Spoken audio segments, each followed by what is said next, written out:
Kalau hari ini kami memujikan, untuk kami belajar mempersembahkan hidup kami kepada Engkau. Biar pujian ini menyentuh kami, bukan sekedar nyanyian yang kami nyanyikan, tetapi kami sungguh-sungguh mau belajar mempersembahkan yang terbaik kepada Engkau Tuhan. Lewat apa yang kami miliki, lewat hidup kami, lewat Tuhan seluruh aspek kehidupan kami, di sepanjang hari, di setiap hari di hidup kami. Kami mau belajar terus untuk fokus memuliakan Engkau, mempersembahkan yang terbaik bagi Engkau Tuhan. Terima kasih Bapa. Berfirmanlah siang hari ini bagi kami, nyatakanlah kehendak-Mu dan isi hati-Mu bagi kami Tuhan. Roh Kudus berkarya dalam setiap kami, sehingga kami bukan hanya menjadi pendengar, tapi pegang tangan kami setiap hari Tuhan, untuk kami belajar melakukan firman-Mu dalam hidup kami.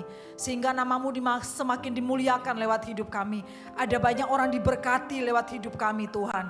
Dan kembali untuk kemuliaan-Mu saja Tuhan. Terima kasih Bapa. Kami sambut firman-Mu siang hari ini. Yang siap mendengar dan melakukan firman Tuhan. Sama-sama katakan, amin. Shalom Bapak Ibu Saudara sekalian. Shalom. Bersyukur hari ini kita ada di hari pertama di bulan Agustus dan hari begitu cepat sehingga tinggal 4 bulan. Bulan September.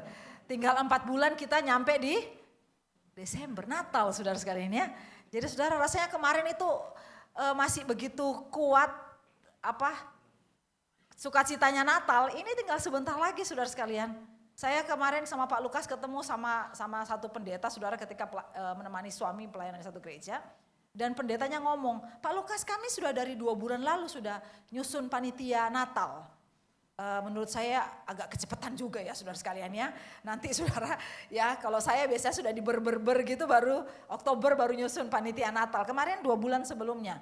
Jadi berarti Agustus, Juli, bulan Juli mereka sudah Juli. Karena kita ketemunya masih bulan Agustus berarti bulan Juni mereka sudah panitia Natal sudah dibentuk. Saudara sekalian ya.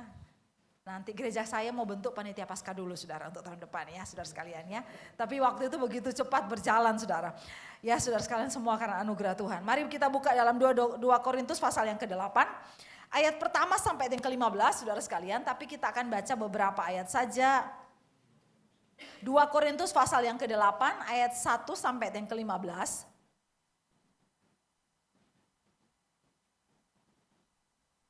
1 sampai yang ke-5 aja kita baca bergantian saudara sekalian. 2 Korintus pasal yang ke-8 ayat 1 sampai yang ke-5. Saya akan baca ayat yang ganjil, Bapak Ibu Saudara sekalian baca ayat yang genap. Jadi saya ayat 1, Bapak Ibu ayat 2, ayat 5 kita akan baca bersama-sama. Pelayanan kasih. Sudah ya, di depan ada. Saudara-saudara, kami hendak memberitahukan kepada kamu tentang kasih karunia yang dianugerahkan kepada jemaat-jemaat di Makedonia. Ayat 2 sama-sama 3, 4.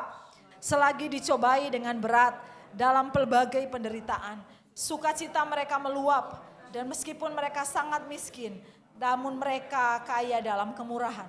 Aku bersaksi bahwa mereka telah memberikan menurut kemampuan mereka, bahkan melampaui kemampuan mereka. Ayat 4. Dengan kerelaan sendiri mereka meminta dan mendesak kepada kami supaya untuk mengambil bagian dalam pelayanan kepada orang-orang kudus. Mereka memberikan lebih banyak daripada yang kami harapkan. Mereka memberikan diri mereka pertama-tama kepada Allah, kemudian oleh karena kehendak Allah juga kepada kami. Yang percaya sama-sama katakan amin. Saudara sekalian, hari ini saya ingin khotbah sederhana, tetapi ini hal-hal sederhana yang ketika kita membicarakan tentang gospel center, saudara, ini harusnya nyata dalam hidup kita. Pada bagian pertama yang ingin saya sampaikan kepada saudara, mengajak saudara untuk memikirkan panggilan hidup orang Kristen itu apa sih? Ketika saya dan saudara diselamatkan, percaya kepada Kristus saudara sekalian, dari sekian banyak orang di atas muka bumi ini, kemudian saya dan saudara dipanggil oleh Allah, diselamatkan oleh Allah, kita ada di Oikos ini, beribadah hari ini, pernahkah kita berpikir, merenungkan gitu loh, panggilan kita jadi orang Kristen itu apa sih? Kalau sebenarnya tidak ada tujuan Allah untuk hidup kita, maka buat apa kita ibadah gitu loh. Buat apa kita percaya Tuhan? Kalau seandainya kita hanya diciptakan oleh Allah, kita lahir dari ibu kita, kemudian saudara sekalian kita tidak ada tujuan Allah yang jelas untuk kita ditempatkan di dunia ini, maka sebenarnya saudara sekalian untuk apa kita bergereja? Untuk apa kita memuji Tuhan? Untuk apa kita saudara sekalian beribadah setiap Kamis, setiap minggu di tempat ini? Untuk apa gitu loh. Kalau tidak ada tujuan Allah yang jelas bagi hidup kita, saudara sekalian. Saudara, panggilan hidup orang Kristen, saudara sekalian itu harus kita pahami benar dalam hidup kita. Bahwa saudara sekalian ketika saya dan saudara diselamatkan, saudara sekalian kita yang harusnya masuk, harusnya dibinasakan dalam neraka yang kekal. Tetapi oleh karena kasih dan anugerah Allah saudara sekalian, Allah kemudian menyelamatkan kita, Allah kemudian menebus dosa kita, membawa kita untuk dipindahkan saudara sekalian dari neraka yang kekal kepada hidup yang kekal bersama Kristus di dalam surga. Dan saudara sekalian, panggilan orang Kristen saudara sekalian yang harus kita pahami adalah memuliakan Allah. Panggilan hidup orang Kristen yang harus kita pahami di setiap hari di hidup kita adalah memuliakan Allah dan menjadi berkat. Saudara, ini adalah sesuatu yang sederhana, tetapi saudara sekalian, kadangkala kita dan seringkali kita abaikan bahwa panggilan saya adalah setiap hari di hidup saya, fokus saya adalah kemuliaan Allah. Setiap hari apa yang saya lakukan adalah kemuliaan Allah. Setiap hari, setiap kali saya melayani di tempat ini atau melayani di mana saja, maka fokus saya adalah kemuliaan Allah. Setiap hari dalam rumah tangga saya, saudara sekalian, panggilan kita adalah kemuliaan Allah harus kita nyatakan dalam hidup kita dan menjadi berkat bagi sesama. Saudara sekalian, ada banyak kali orang Kristen, saya sekarang beberapa kali tegur kepada anak mahasiswa, bukan tegur sih, hanya mengingatkan kepada mahasiswa saudara sekalian, bahwa ketika kamu jadi orang Kristen, panggilanmu bukan hanya belajar teologi dan kemudian saudara dengan begitu bangga mengerti teologi dengan begitu dalam, mengerti bahasa Yunani dengan begitu dalam, bahasa Ibrani begitu dalam, mengerti saudara sekalian istilah-istilah teologi yang kalau dalam kekristenan awam kita tidak mengerti. Tapi panggilan ketika kamu berkuliah di sekolah teologi, ketika kamu dipanggil jadi hamba Tuhan, dipanggil jadi apa saja, diselamatkan. Panggilan kita adalah kemuliaan Allah harus kita nyatakan dalam hidup kita. Menjadi berkat setiap hari. Saudara sekalian, kadang itu kita abaikan di hidup kita, saudara sekalian. Dan yang kita kejar sesuatu yang berbeda. Dan saudara sekalian, tujuan kita bergeser dari tujuan Allah memanggil kita bahwa kalau kita dipanggil harusnya kembali untuk kemuliaan Tuhan. Yang setuju katakan amin. Saudara sekalian, dan ketika kita membicarakan dua panggilan ini saudara sekalian, maka kita tidak hanya bicara tentang pelayanan di mimbar, seperti saya hari ini. Kita tidak hanya membicarakan tentang saudara sekalian pelayanan yang nampak di gereja sebagai worship leader, sebagai pemain musik saudara sekalian, sebagai multimedia saudara sekalian. Ketika kita membicarakan tentang panggilan memuliakan Allah dan menjadi berkat, maka saudara ini bukan hanya bicara tentang panggilan pelayanan di gereja, saudara. Tetapi ini tentang seluruh aspek hidup kita. Ini tentang seluruh bagian hidup kita yang harus menyatakan kemuliaan Allah. Seluruh aspek hidup kita saudara sekalian. Entah kita ada di gereja, entah kita ada di rumah, entah kita ada di tengah-tengah pekerjaan kita di kantor, entah kita yang masih kuliah saudara sekalian. Maka saudara, panggilan untuk memuliakan Allah dan menjadi berkat bagi sesama, itu harus nyata dalam seluruh aspek hidup kita. Yang setuju katakan amin.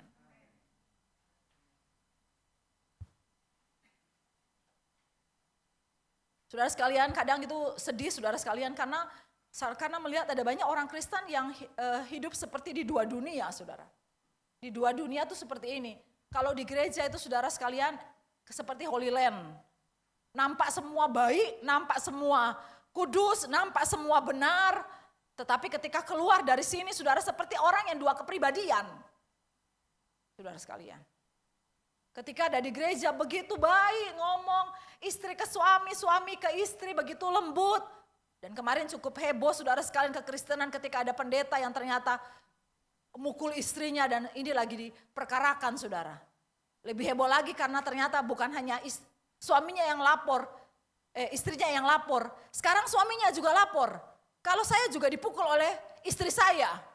Ya saudara sekalian, memang emansipasi itu memang agak awut-awutan sekarang saudara sekalian ya. Tapi saudara sekalian ketika di gereja, saudara nampak begitu luar biasa pelayanan saudara sekalian. Dan menyedihkan karena melupakan bahwa panggilan untuk memuliakan Tuhan dan menjadi berkat itu itu harus nyata di segala tempat, di seluruh aspek hidup kita. Yang setuju katakan amin. Saudara sekalian, dan ketika saudara tanyakan, Bu Meta, apa sih yang paling nampak?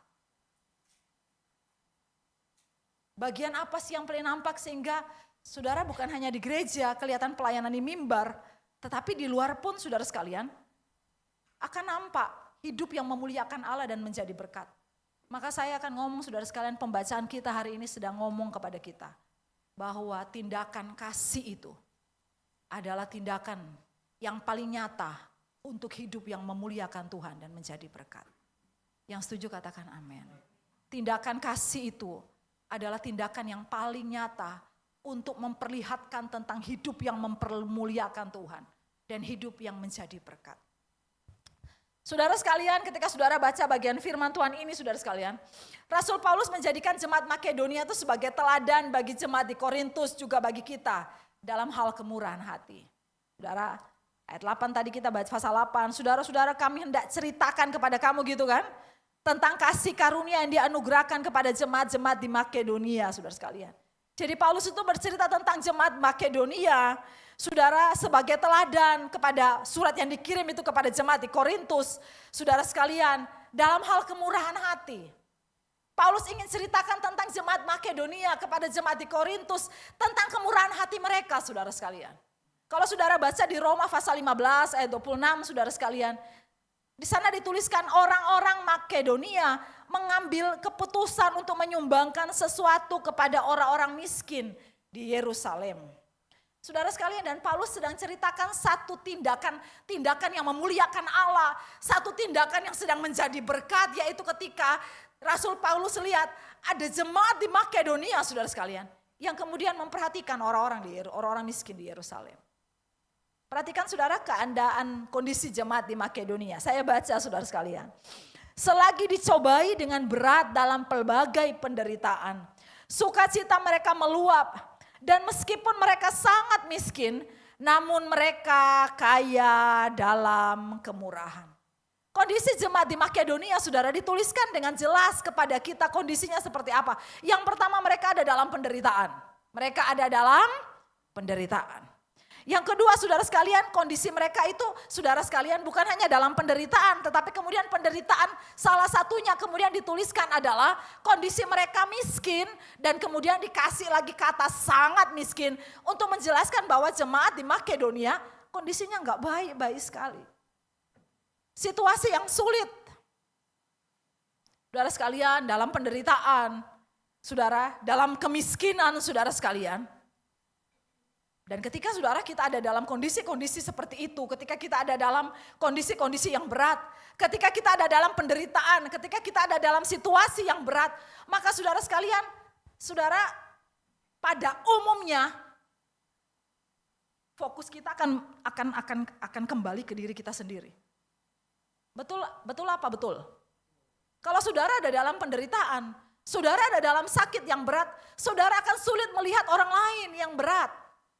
Kalau saudara ada dalam kemiskinan, saudara dalam kondisi kesulitan, keuangan, saudara akan sulit untuk melihat orang lain yang sulit. Karena saudara fokus kita akan kepada diri kita. Saya lagi sulit, saya berat, saudara sekalian. Atau ada perkataan yang kurang tepat, wong saya aja lagi susah, ngapain saya lihat orang lain gitu kan. Saya aja lagi ada dalam kondisi yang berat, ngapain saya memperhatikan orang lain. Tapi saudara sekalian, perhatikan kondisi jemaat di Makedonia. Mereka ada dalam penderitaan, mereka ada dalam kondisi yang sangat miskin. Situasi yang sulit bukan hanya untuk memperhatikan, melihat kondisi orang lain. Tetapi situasi yang tidak memungkinkan, gak cocok sama sekali secara manusia. Untuk dapat berbagi dan memberi kepada orang lain. Tapi Rasul Paulus tuliskan begini, jemaat di Makedonia itu sukacita dalam penderitaan. Saya percaya ini pekerjaan kuasa Roh Kudus. Ketika kita percaya, saudara sekalian, ketika kita percaya Yesus, maka pada saat kita percaya, maka Allah Tritunggal itu ada dalam hidup kita, tinggal dalam hidup kita. Yang percaya katakan amin. Dan saudara sekalian, salah satu karya Roh Kudus yang paling jelas, saudara, buah-buah roh adalah memberikan sukacita walaupun kondisi kita berat, saudara sekalian. Mereka sukacita, enggak mungkin. Gak mungkin orang dalam penderitaan, gak mungkin orang dalam kondisi yang sangat miskin. Sukacita saudara sekalian. Bisa aja sih ketawa-ketawa, tapi ketawanya itu lain saudara, ketawa stres. Gitu kan saudara sekalian. Kemudian saudara sekalian dikatakan mereka kaya dalam kemurahan. Saya teringat janda di Sarfat saudara. Ketika tidak punya apa-apa dan saudara sekalian, Elia datang untuk meminta segenggam, minta roti saudara. Dan dia bilang, saya cuma punya tepung segenggam dan minyak sedikit dalam buli-buli. Tapi karena engkau belajar saudara, karena engkau yang meminta, saya akan memberikannya. Dan kita belajar tentang Allah yang ajaib gitu kan. Tetapi kaya dalam kemurahan. Bukan murahan ya saudara sekalian. Kemarin saya baru ngomongin satu kaum muda saudara. Udah usia 30 lebih, cantik, kerjaannya enak, karirnya lumayan gitu saudara sekalian. Dan sudah pengen merit gitu kan. Tante, ya apa?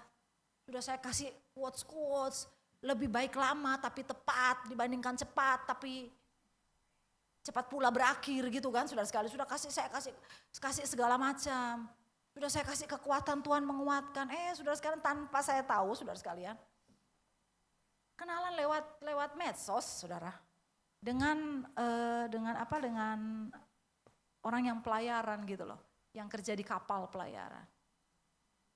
Dia belum tahu lagu orang Manado. Kalau kapten kapal itu di mana kapalnya berlabuh, di situ cintanya berlabuh saudara sekalian. Saudara. Nanti saya ajarkan ya. Di mana kapalnya berlabuh, di situ cintanya berlabuh. Saudara, ya enggak semua sih saudara sekalian. Ada yang kerja di pelayaran tapi takut akan Allah. Tapi saudara sekalian, kena orang ini katanya banyak duit, katanya apa, cowok ya kena rayuan gombal saudara sekalian. Kemudian saudara sekalian, singkat cerita, kaum muda kami itu saudara sekalian, kaum muda kami itu kena pinjol.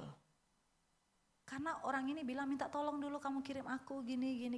Kalau saya jadi cewek, atau mungkin karena saya enggak bucin kayak dia ya saudara sekalian. Saudara, kemudian saya bilang sama dia, kamu boleh, tapi kan tante saya bantu dia dalam kondisi sulit. Saya ketika situasi sudah sulit, situasi baru datang kepada saya, tante saya ternyata begini-begini. Saya bilang kamu loh, boleh murah hati tapi jangan murahan. Artinya memberi itu kepada yang tepat, memperhatikan itu kepada yang tepat. Ngapain duit kamu enggak pikirkan. Tapi ini dasarnya udah bucin sih saudara sekalian. Udah bucin, enggak ngerti bucin ya? Ya sudah, kan yang muda-muda ngerti sudah. Yang ibu-ibu tuh enggak ngerti saudara sekalian, bucin itu apa? Saudara, tetapi Alkitab katakan jemaat di Makedonia yang kondisinya sulit dalam penderitaan, yang kondisinya sangat miskin, mereka kaya dalam kemurahan. Mereka memberi sesuai kemampuan mereka, bahkan saudara sekalian dikatakan lebih daripada kemampuan mereka. Saudara sekalian, yang pertama saudara kita akan belajar kenapa sih mereka bisa seperti itu saudara sekalian. Dan ini menjadi rahasia, dua rahasia yang kita temukan dalam 2 Korintus pasal yang ke-8. Apa sih rahasia jemaat di Makedonia? Sehingga mereka tuh bisa melakukan hal yang saudara sekalian memuliakan Allah jadi berkat di tengah-tengah kondisi yang tidak memungkinkan gitu loh saudara sekalian. Yang pertama, memberi didasarkan hanya pada kasih karunia Tuhan Yesus yang lebih dahulu memberikan dirinya untuk kita.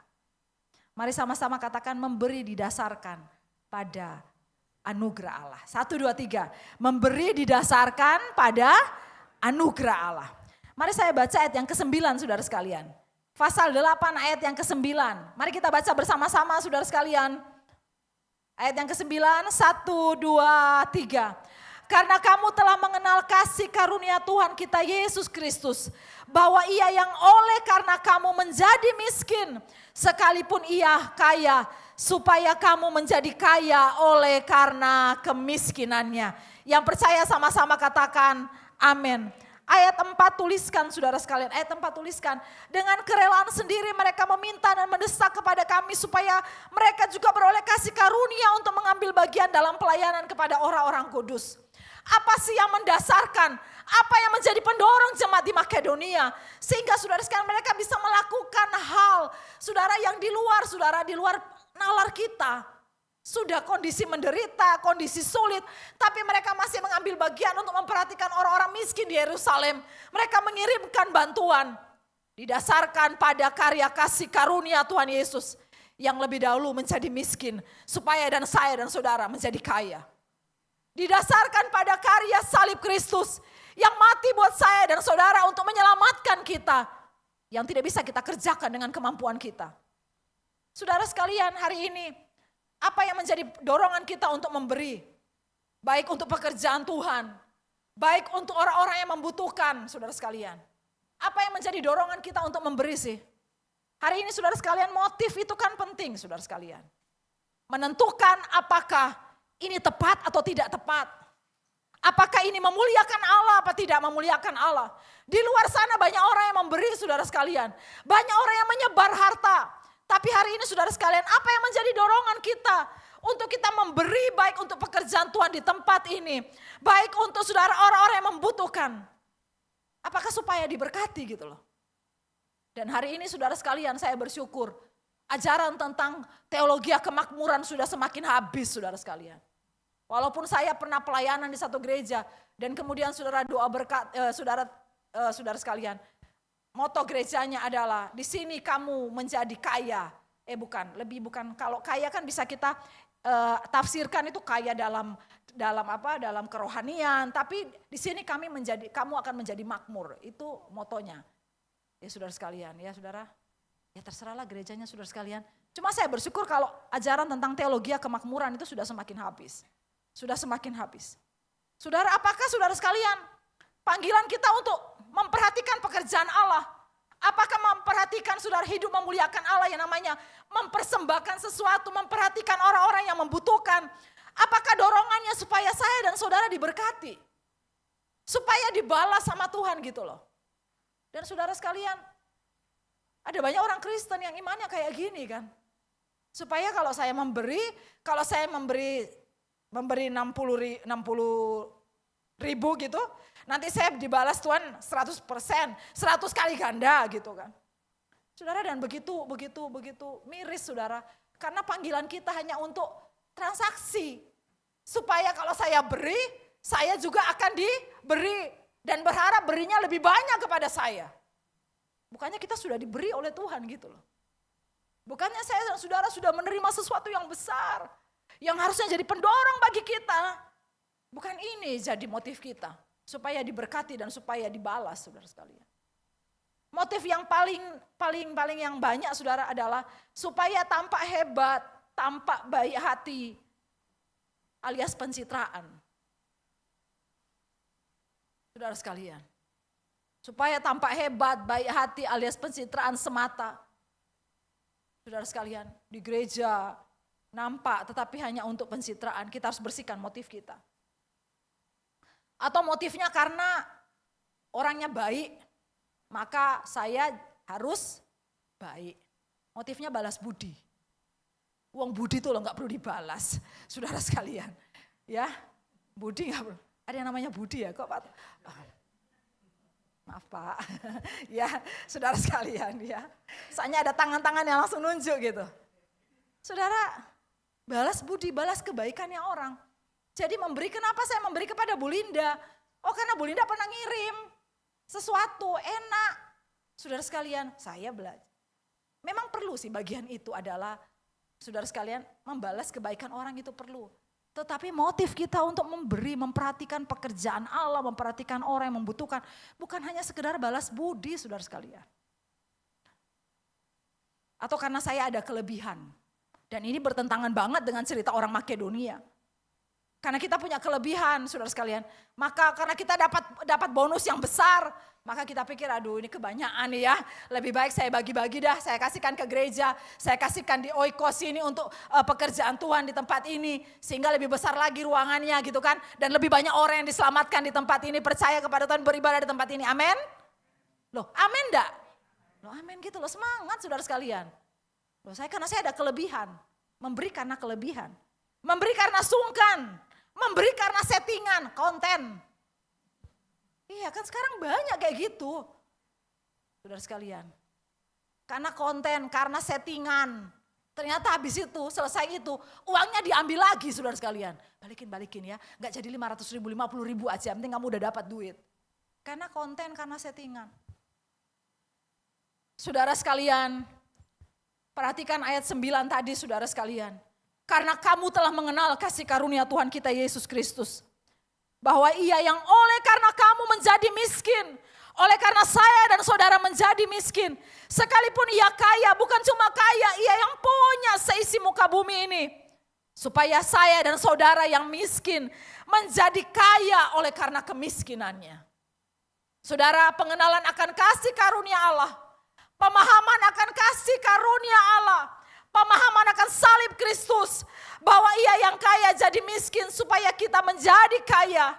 Bahwa Tuhan sudah menyerahkan seluruh hidupnya lebih dahulu bagi saya dan saudara. Salib Kristus harusnya yang menjadi pendorong bagi saya dan saudara untuk memperhatikan, berani melakukan tindakan kasih. Khususnya hari ini saya bicara tentang memberi saudara sekali. Yang setuju katakan amin.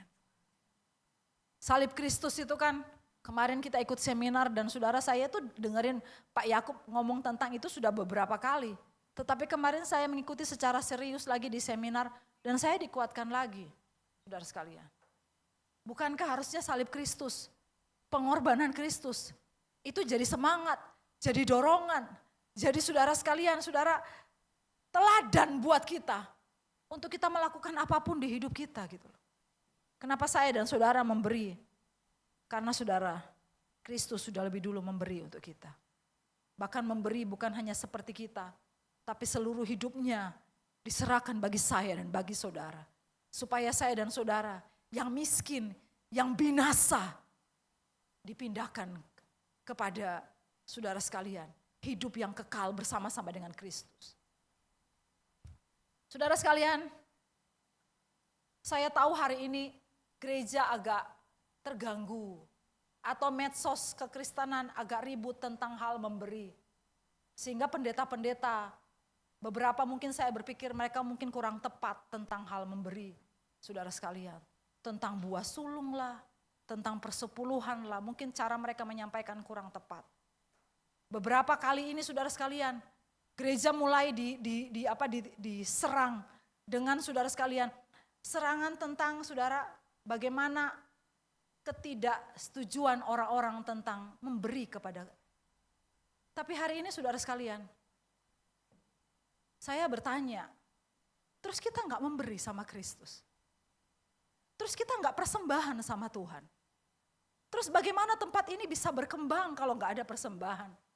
Terus bagaimana orang-orang di luar sana saudara bisa memperhatikan, kita bisa perhatikan kalau gereja ini tidak diberkati sehingga gereja ini juga bisa memperhatikan orang-orang yang miskin. Saya diajak ngomong sama satu pengusaha saudara sekalian. Dan waktu yang lalu saya kenalkan kepada Pak Yakub juga. Dan kami sudah akrab, jadi persahabatan kami itu bukan antara jemaat dan hamba Tuhan, bukan. Tapi persahabatan kami ya teman, jadi udah manggilnya Met gitu kan saudara sekalian. Ya padahal manggil Met juga biasa aja bagi saya sih. Mau dipanggil Met aja sama Bu Linda ya cuek aja gitu saudara sekalian. Tapi biasanya kan kalau persahabatan kita karena pelayanan biasanya Bu Met gitu kan. Saudara sekalian. Kemudian dia bilang begini, Bu Meta gimana? Saya tuh kecewa lihat pendeta-pendeta yang pakai bajunya mahal-mahal, pakai bajunya. Saya bilang kita juga jangan menutup kemungkinan kalau dia dapat berkat gitu loh saudara sekalian.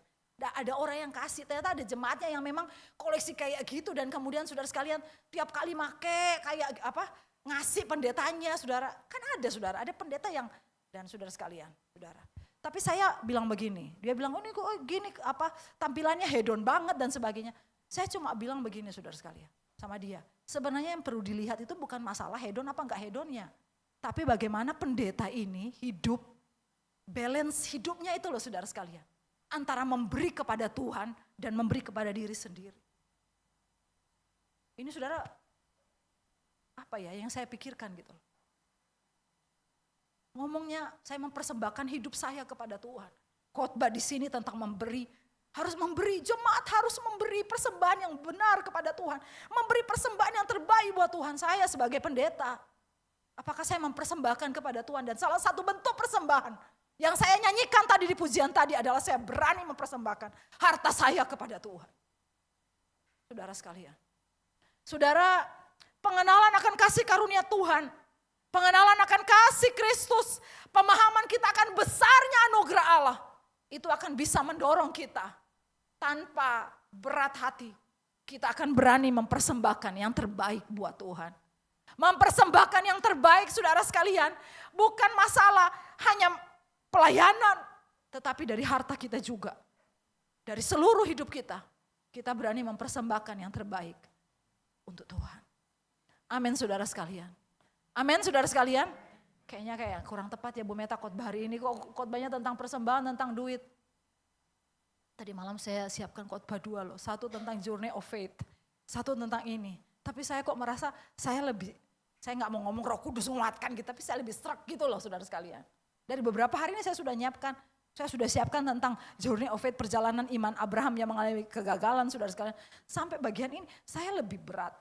Saya lebih struck ke bagian ini. Walaupun saya tadi mikir situ. Gak enak ya pendeta tamu khotbah tentang duit. Tapi saya harus ngomong bahwa hidup yang memuliakan Allah adalah ketika pemahaman dan pengenalan kita akan salib Kristus. Itu mendorong kita untuk kita bisa mempersembahkan yang terbaik untuk Tuhan. Termasuk di dalamnya adalah memperhatikan pekerjaan Allah dengan harta kita. Memperhatikan orang-orang yang membutuhkan dengan apa yang Tuhan percayakan atas hidup kita. Percayakah saudara bahwa apa yang Tuhan titipkan dalam hidup kita, dari semua harta yang kita miliki, yang Tuhan titipkan dalam hidup kita, ada bagian yang Tuhan taruh di dalamnya untuk kita bisa memperhatikan pekerjaan Allah. Kita bisa memperhatikan orang-orang yang membutuhkan. Yang percaya sama-sama katakan, amin. Yang kedua saudara sekalian, memberi saudara menyadari bahwa memberi itu adalah kasih karunia Allah. Mari sama-sama katakan menyadari bahwa memberi, atau ngomong gini aja, memberi itu kasih karunia Allah. 1, 2, 3. Memberi itu kasih karunia. Sekali lagi memberi itu karena kasih karunia Allah. 1, 2, 3. Memberi itu karena kasih karunia. Ayat 1 saya bacakan saudara sekalian. Saudara-saudara, kami hendak memberitahukan kepada kamu tentang kasih karunia yang dianugerahkan kepada jemaat di Makedonia saudara sekalian. Ayat 4. Dengan kerelaan sendiri mereka meminta mendesak kami supaya kami juga beroleh kasih karunia untuk mengambil bagian dalam pelayanan kepada orang-orang kudus. Jadi ketika saudara baca di ayat 1, di ayat 4 tentang Rasul Paulus tentang kasih karunia, maka itu adalah saudara sekalian, adalah bagian mereka, kesadaran mereka bahwa memberi itu pun adalah kasih karunia. Yang setuju katakan amin. Amin saudara sekalian. Kalau kita menyadari bahwa bagian ini, kalau kita bisa memberi saudara sekalian adalah kasih karunia Tuhan. Maka hari ini saudara sekalian kita akan melakukannya dengan yang terbaik untuk Tuhan. Hanya kasih karunia Allah loh. Yang pertama saya mungkin menyimpulkannya saudara sekalian. Saya memikirkannya. Kenapa disebut kasih karunia Allah? Yang pertama dorongan untuk memberi. Mari sama-sama katakan dorongan untuk memberi. 1, 2, 3. Dorongan untuk. Perhatikan ke kondisi jemaat di Makedonia.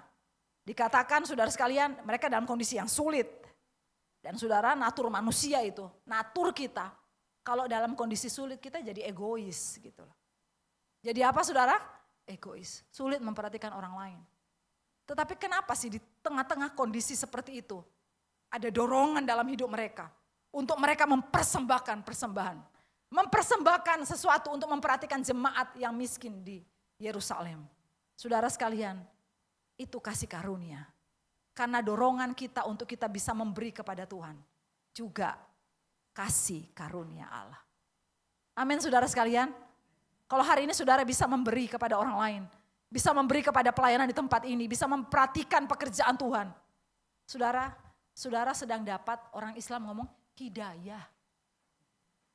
Hidayah, dapat kasih karunia. Karena memberi itu bukan karena saudara punya uang banyak kok. Ada yang punya uang banyak tetap 5 huruf nah, saudara sekalian. Iya kan? Jadi memberi itu bukan karena punya kelebihan. Ada orang yang kaya tapi meditnya gak karu-karuan saudara sekalian. Suatu waktu saya hadiri saudara sekalian sama Pak Lukas. Karena akhirnya diajak ikut mobilnya teman kita. Ternyata itu ada yang nunut saudara. Dan salah satu pemilik perusahaan mungkin yang terbesar di Jawa Timur saudara sekalian. Yang ada di televisi. Salah satu produknya. Dan kemudian saudara salah satu keluarga besarnya. Saya nyebut lagi tambah ketahuan klunya saudara sekalian. Itu naik mobil bersama dengan kami. Jadi saya yang paling muda duduk paling belakang. Kemudian dia di depan karena dihormati gitu kan saudara sekalian. Nah saya tuh mampir ke Bilka saudara sekalian. Mampir ke Bilka tuh beli jagung manis, beli kue-kue di Bilka untuk bawa. Nah saya kan gak bisa nyumbang bensin, gak bisa nyumbang nyumbangnya kue. Jadi saya beli kue banyak di Bilka saudara sekalian. Ada kontribusi lah gitu ya supaya naik mobil enggak. Sebenarnya dia enggak ikut karena kan kami ini bersahabat saudara sekalian. Tapi ikut ternyata karena dia enggak tahu sampai ketahuan ikut. Dan saudara sekalian pulang dari sana saudara. Jadi singkat ceritanya kita hadir di pesta pernikahan di salah satu daerah di Jawa Timur saudara. Itu perjalanannya hampir 4 jam karena dulu belum pakai tol. Dan kami kelaparan karena sampai di pesta saudara sudah habis saudara sekalian. Habis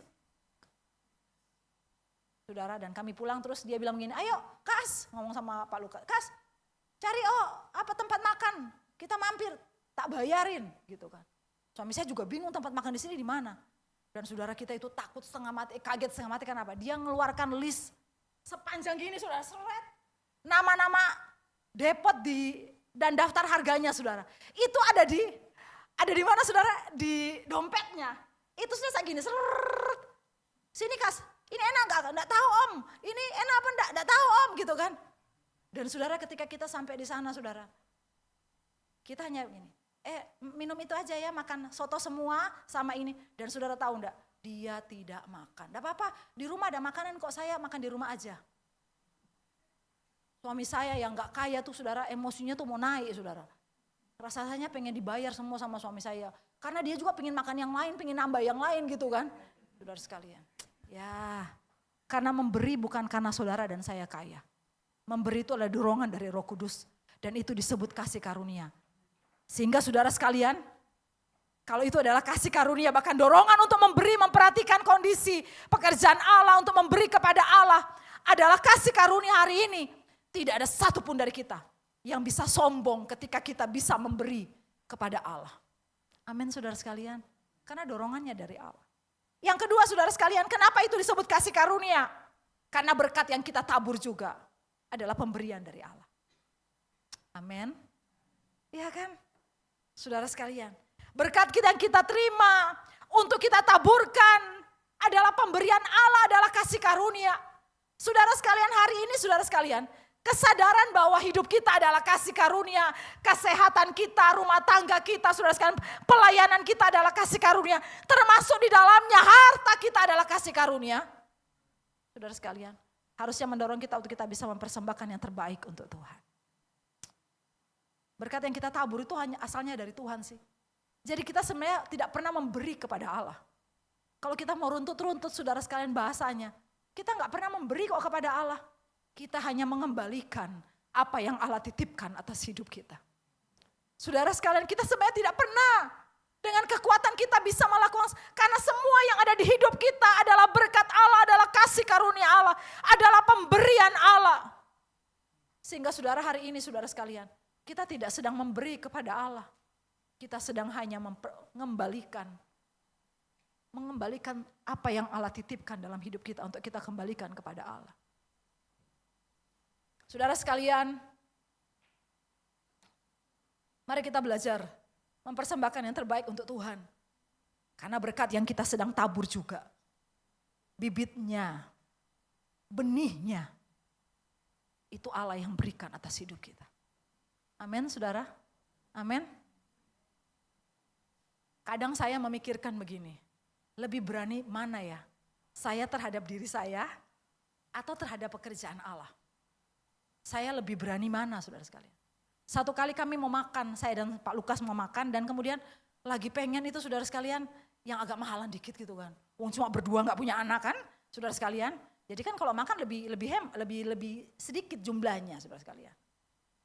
Kecuali diajak makan, kecuali makan traktir Pak lagi jalan sama Pak Yakub, saudara. Kemudian Pak Yakub akan ngomong, Kas minta tolong ya. Aku nanggung Apin, anaknya yang sulung, kamu nanggung Yeyel ya, anaknya yang bungsu. Ini betul-betul gak adil saudara sekalian ya. Wong kamu kok enak jalan-jalan, kok cuma berdua. Jadi bagi kita ya Kas, selalu kayak gitu saudara sekalian. Kemana-mana tuh kalau jalan sampai Yakub, Kas titip ya. Jadi Yeyel, karena Yeyel itu anak yang bungsu tuh deket banget sama suami saya. Yeyel jadi tanggunganmu, Apin jadi tanggunganku. Saya yang bikin siapa, saya yang punya siapa gitu kan saudara sekalian. Kok suami saya yang nyuruh nanggung saudara sekalian. Saudara. Kalau pulang gitu, pulang dari mana, dari luar negeri balik gitu, mesti ini belum bisa balik, ini kenapa? Om Lukas belum raktir. Kayak ada kewajiban kami sama dia itu, saudara sekalian. Atau kalau makan, saudara saya ajarkan ya, ini sudah saya ajarkan. Kalau makan sama keluarga itu, saudara sekalian, kalau makan sama keluarga, jangan nyuruh anaknya yang bungsu doa. Harusnya bapaknya yang bayar, dia akan ngomong begini, Tuhan terima kasih hari ini. Karena Tuhan mengirim Om Lukas untuk membayar makanan kami hari ini. Saudara itu sudah langsung buka mata dan langsung lemas saudara. Ini berarti kan suami saya yang bayar. Dan itu salah satu trik supaya kita ditraktir orang saudara dan langsung memberkati orang yang ada di depan kita saudara sekalian ya. Selain pura-pura dompet lupa dan pada waktu membayar kita pura-pura sakit perut ke toilet saudara sekalian. Ya saudara sekalian. Tapi berkat untuk kita bisa memberi. Itu adalah titipan Allah. Saya pengen makan enak sama suami saya. Waktu masuk saudara, waktu mau masuk, waktu mau di jalan. Saya kemudian berpikir, saudara bukan sombong ya saudara. Kemudian berpikir begini, nanti kita habis segini. Mending uang itu kan kita kasih buat ini aja loh Pak. Dan kita balik makan di tempat yang biasa. Kadang saya memikirkan, apakah untuk diri saya lebih besar yang saya berikan dibandingkan untuk Tuhan. Padahal uang saya adalah uang Tuhan. Apa yang saya miliki itu asalnya dari Tuhan. Kadang saya berpikir apakah untuk kesenangan saya, hobi saya, atau untuk saudara sekalian kepentingan saya lebih berani dibandingkan kepentingan kerajaan Allah. Saya hamba Tuhan dan harusnya lebih lagi untuk memikirkan bagian itu. Kenapa? Memberi adalah kasih karunia, yang terakhir adalah kesempatan untuk kita memberi itu adalah kasih karunia Allah. Dalam pelayanan saudara, mengambil bagian dalam pelayanan pekerjaan Allah. Buat orang-orang yang membutuhkan. Tahu gak saudara bahwa itu adalah kasih karunia. Karena itu adalah kesempatan yang Allah berikan bagi saya dan saudara. Untuk bisa memuliakan Allah lewat orang-orang yang saudara dan saya temui. Lewat pekerjaan Allah di mana saya dan saudara tergembalakan. Saya mau cerita saudara sekalian. Di rumah. Satu kali saya dengan Pak Lukas, waktu itu masih belum seperti sekarang. Saudara sekalian. Jadi kami ke TP tuh naik motor. Saudara yang dulu seumuran saya 50-an gitu saudara. Ke TP naik motor parkir di samping yang ada orang jualan makanan. Tahu gak saudara sekalian yang jualan makanan. Jadi gaya-gaya ke TP tapi makannya di situ kan di warung-warung itu. Nah itu saya saudara sekalian. Jadi parkir motornya di situ supaya keluarnya lebih gampang. Jadi lewat dari samping TP itu langsung turun ke situ keluarkan motor. Kok pengalaman ya, saudara sekalian. Jadi saudara ketika kami masuk ke TP lewat pintu kecil di samping orang jualan makanan saudara sekalian. Saya berjumpa dengan satu perempuan yang sedang jualan koran dengan judulnya Nyata. Tahu ya koran Nyata, enggak tahu sampai sekarang masih ada apa tidak. Tapi kemudian masih ada ya.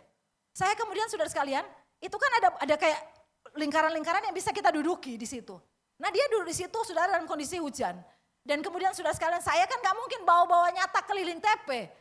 Apa kurang nyata hidup saya gitu saudara sekalian. Jadi saudara sekalian saya bilang sama suami saya, nanti kita balik aja baru kita beli ya. Karena kan bawa-bawa keliling-keliling TP kan ya gak enak gitu kan saudara sekalian.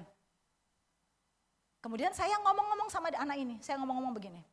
Dek, kamu ke sekolah di mana gini, enggak sekolah enggak sekolah tante gitu kan. Kenapa? Orang tua saya enggak cukup. Jadi tapi kamu Kemarin ini baru berhenti. Jadi dia cerita tuh bahwa baru sekitar berapa bulan dia berhenti sekolah karena tidak bisa meneruskan. Oh oke. Tapi kemudian ketika saya meninggalkan anak itu, hati saya terbeban. Mungkin ini ada karena enggak punya anak mungkin. Jadi kan ketika lihat itu tiba-tiba hati terbeban. Dan kemudian dalam perjalanan saya bilang sama Pak Lukas, tapi saya bilang sama anak itu, nanti ketemu lagi ya gitu loh saudara. Pikir saya nanti saya balik saya beli nyata korannya dia saudara sekalian. Kemudian saudara sekalian ketika saya di dalam perjalanan saya bilang gini sama suami saya Say gitu kan. Sayang bukan Saiton saudara sekalian ya.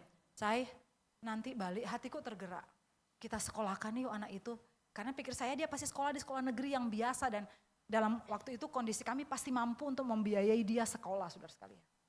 Dan saudara sekalian ini cerita yang tidak akan pernah saya lupa walaupun sudah lama. Dan saudara suami saya bilang oke deh kita bantu orang ini untuk sekolah kasihan. Kayaknya anaknya baik ketika kita ada ngomong itu kelihatan baik. Dan saudara tahu enggak saya balik saya enggak ketemu. Dan saudara 3 bulan saya bolak-balik ke TP bukan tiap hari ya. Jadi setiap kali saya ke TP atau saya ada kesempatan saya cari anak itu, saya keliling saudara di samping-samping. Saya tidak pernah ketemu anak itu. Dan hari itu saya tahu bahwa saya melewatkan satu kesempatan saya untuk saya berbagi berkat dengan orang yang sedang Tuhan pertemukan kepada saya. Tahu enggak saudara sekalian bahwa ketika kita bisa memberi, itu adalah anugerah kasih karunia Allah. Karena itu adalah kesempatan yang Tuhan anugerahkan. Tidak kepada semua orang, tetapi kepada orang-orang yang dia kasih karunia-Nya.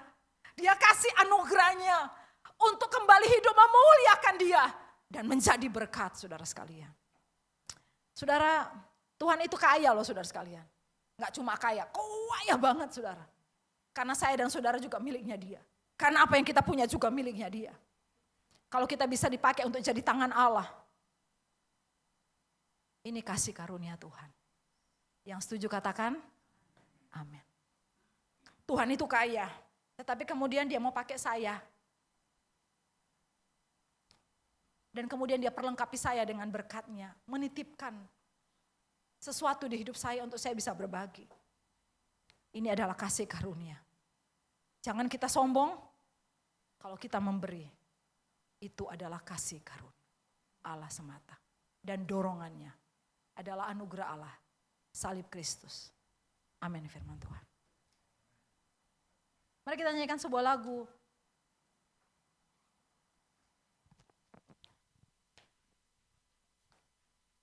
Takkan pernah ku bawa. Pak Peter thank you. Saya bisa F.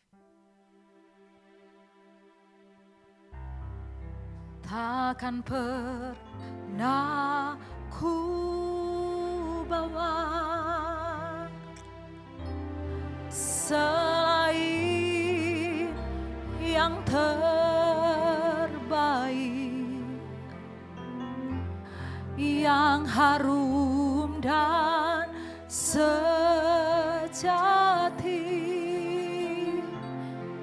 di hadapan takhta-Mu, Yesusku. Terimalah korban syukurku ini mengalir di hatiku sebagai persembahanku. Takkan pernah ku bawa selain yang terbaik, yang harum dan sejati di hadapan takhta-Mu,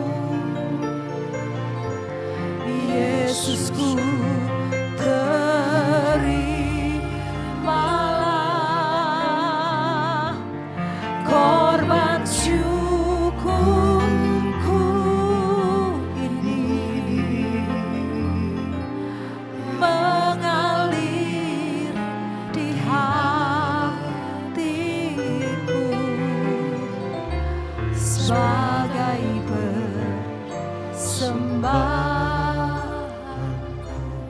Sekali lagi, memberi bukan karena kita bisa memberi, tetapi karena kasih karunia Allah. Dorongan, berkat, kesempatan untuk memberi itu kasih karunia Allah. Jangan melewatkan kesempatan-kesempatan untuk kita menjadi tangan Allah. Untuk menjadi agen Allah, untuk berbagi kasih, saudara sekalian. Di luar sana ada begitu banyak orang membutuhkan pertolongan kita. Bukan hanya masalah duit, tapi perhatian kita. Sentuh mereka dengan kasih Kristus, sapa mereka dengan kasih Kristus.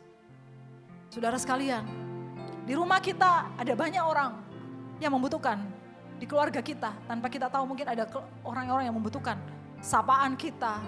Membutuhkan, saudara sekalian, doa kita, membutuhkan uluran tangan kita. Mari kita hidup memuliakan Allah dan jadi berkat. Mari kita hidup memuliakan Allah dan jadi berkat. Sehingga hidup ini berarti. Sehingga hidup ini, saudara sekalian, sungguh-sungguh memenuhi panggilan Allah atas hidup kita. Dan dorongannya hanya salib Kristus. Setiap kali melihat salib Kristus, maka kita akan tertunduk malu karena sesungguhnya kita belum buat apa-apa untuk Tuhan. Saya yang berkhotbah, saya belum buat apa-apa untuk Tuhan.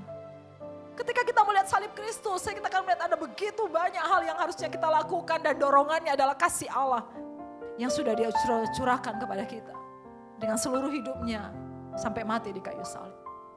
Mari jadi orang Kristen yang semakin memuliakan Allah dan semakin menjadi berkat dengan tindakan kasih kita nyata di setiap hari di hidup kita. Saudara, oleh kemurahan Allah, saya tidak punya anak. Tetapi sudah 46 anak yang pernah tinggal di rumah kami. Saya tidak akan bercerita sesuatu. Berganti-ganti, saudara sekalian.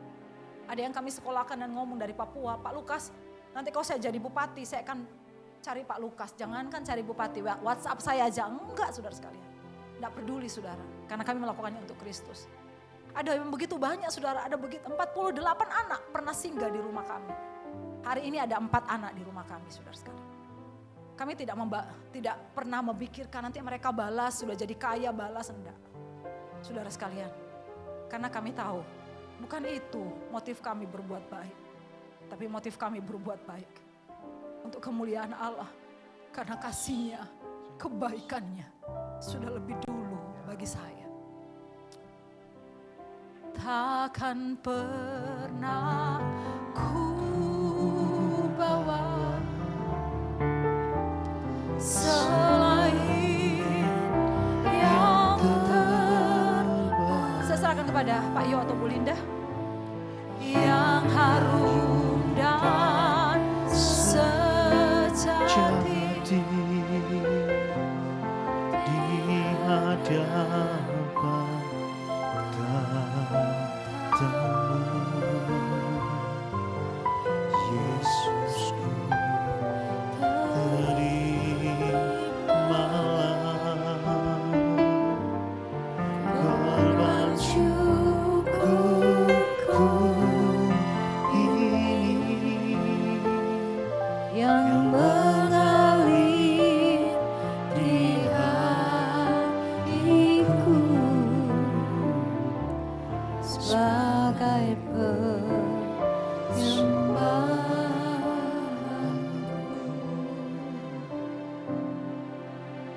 Bapa, kami bersyukur hari ini.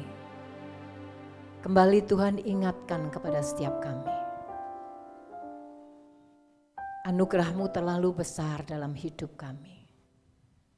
Itu sebabnya ketika kami menyadari bahwa apapun yang ada pada kami itu karena anugerah kasih setia-Mu. Sehingga tidak ada alasan untuk kami tidak bersyukur. Tidak ada alasan untuk kami tidak memberi. Tidak ada alasan untuk kami boleh menerima setiap panggilan Tuhan dalam setiap kehidupan kami, di mana Engkau sudah mati buat setiap kami. Bahkan Engkau rela menjadi miskin karena kami, supaya kami kaya akan kasih karunia-Mu Tuhan. Terima kasih Bapa buat hari ini. Ajar kepada setiap kami, bukan kami bangga karena kami sudah melakukan sesuatu. Bukan kami bangga karena kami bisa memberi. Bahkan mungkin kami yang tidak pernah memberi, kami merasa cukup karena aku karena situasi dan kondisi aku. Sehingga kami tidak akan pernah memberikan apa-apa karena kasih karunia-Mu. Itu sebabnya Bapa, ampuni kami karena kami belum mengenal Engkau lebih lagi.